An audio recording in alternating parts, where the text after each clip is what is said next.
Fresh fruit juice ba ang hanap mo ngayong tag-init? Tara, samahan niyo akong magtinda ng avocado juice, pineapple juice, at saka din dragon fruit juice. Kakasigurado nga kayo mga amiga na fresh fruit talaga ang gamit natin. Bali, ang gamit nga natin dyan ay food processor para talagang pino nga yung ating mga prutas. Kaya tara, samahan niyo na naman ako sa panibagong araw ng pagtitinda ko. Ako si Claire, pangarap ko nga din magbago ang takbo ng aking buhay. Kung paano ko gagawin yon, tara, samahan niyo ako sa pamamagitan ng pagtitinda ko.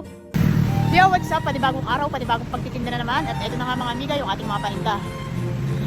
Meron tayong dragon fruit, pinya, saging, at saka mga pakwan. Siyempre, ayun. Sa kabila. Kaya, dahil na naman nga tayo guys sa mga paninda.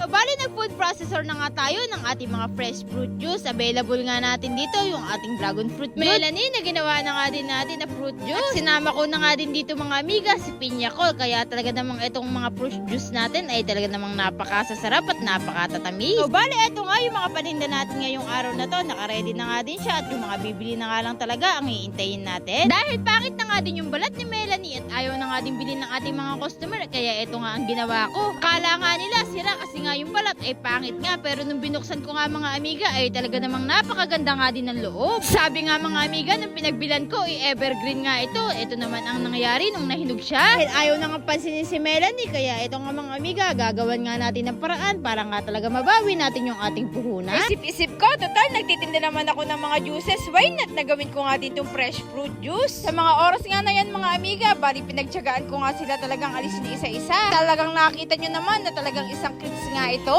Kaysa nga masayang, why not nagawan nga natin ng paraan para kahit paano mabawi natin yung puhunan. Bilang tindera nga ng prutas ay hindi talaga maiiwasan yung mga ganitong pangyayari. Nakakalungkot, syempre kasi nga yung puhunan nga natin dito ay hindi basta-basta. Kaysa naman pilitin kong itinda kung pangit naman nga mga amiga yung balat ay talaga namang eto nga ako na lang nga magtitinda at gagawan ko na nga lang din ng paraan. Kasi kung itatapon nga natin itong mga amiga, parang tinapon ko na nga lang din yung pagod, yung pera at yung effort ko. So bale eto't nagtimpla na nga lang din ako at pagkatapos ko nga maasikaso yung ating Melanie ay sa avocado pala. Eto nga mga amigat, naligo na nga lang din ako para fresh naman akong tignan kahit papano. At bali pagkaligo ko nga mga amiga, eto nga at kinuha din natin yung mga pinya dito tapos ilagay nga natin doon sa kabilang side kasi nga eto nga mga amiga, ititinda natin at magbabalat na naman nga tayo ng mga pinya. Bali eto nga mga amiga, pinagkakarga ko na naman nga yung mga pinya dito at atin na nga din ilalagay dun sa kabila para nga din mas madami, mas maganda nga tignan. Para mas maraming ang choices yung ating mga mamimili. So, bale, eto, tininor ko nga lang din mga amiga. Pinagsama-sama ko nga lang yung magkakasize katulad nga ng primera, segunda at tersera. Bilang isang tindera, ang kailangan nga talaga natin sipag, tiyaga at diskarte sa pagtitinda at para maubos yung mga paninda natin.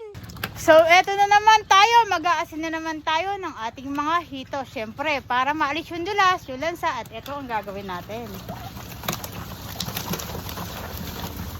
Pang-ihaw na naman natin yun guys. Inihaw na to, sarap na to pulutan. O paano ba yan mga amiga? Ako nga muna ay mag-iihaw at magtitinda pa ng mga paninda namin mga prutas at mga hito. Kaya't hanggang dito na lang muna ang ating munting kwento. Hanggang susunod muli. Maraming salamat sa panonood. Bye!